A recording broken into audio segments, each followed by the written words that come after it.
Hello, good evening friends. હું નીકળી ગઈ છું જોબ પરથી ઘરે જવા માટે. રસ્તામાં વચ્ચે માર્કેટમાંથી મેં થોડું શાકભાજી લઈ લીધું અને ઘરે આવી ગઈ. અને ઘરે આવીને પછી મેં ચા મૂકી. ઘરે આવીને થોડો રેસ્ટ કર્યો અને મસ્ત ગરમા ગરમ ચાની મજા લીધી. જવામાં બનાવ્યું હતું ચા અને પૂરી. મસ્ત ચા અને પૂરી એન્જોય કર્યું. આજનો ચાંદો બહુ જ ફાઇન દેખાતો હતો. આજે કંઈક નવું ડ્રોઈંગ બનાવવાનું સ્ટાર્ટ કર્યું છે. બની જશે એટલે હું પાછું કમ્પ્લીટ કરીને બતાવીશ. મમ્મી, આજકાલના લોકોમાં કેવું થઈ ગયું છે નહીં, કે આપણે કોઈને એડવાઇસ આપીએ તો એ લોકોને લાગે કે આપણે બહુ જ્ઞાની છે, આપણને બહુ આવડે છે. અને જો આપણે આપણું ઓપિનિયન ના આપીએ, આપણું મતલબ પોઈન્ટ ઓફ વ્યૂ શેર ના કરીએ, તો એ લોકોને લાગે કે ભાઈ આ તો બહુ રૂડ છે, આ બહુ એટીટ્યુડ આવી ગયો છે આમાં, આપણની સાથે કઈ વસ્તુ શેર કરવા જ નથી માંગતા. કેમ આવું થઈ ગયું છે? અત્યારે એવું છે ને કે આપણે આપણા કામથી કામ રાખવાનું.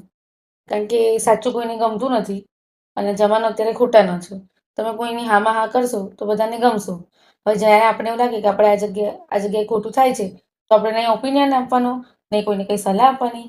હા કરીને હા પાડી હોય તો હા પાડીને ચૂપચાપ ત્યાંથી નીકળી જવાનું.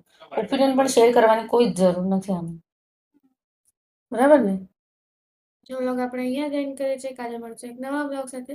ત્યાં સુધી બાય બાય, જય શ્રી કૃષ્ણ. અને અમારા વિડીયોને લાઇક, શેર, કમેન્ટ અને સબસ્ક્રાઈબ કરવાનું ના ભૂલતા.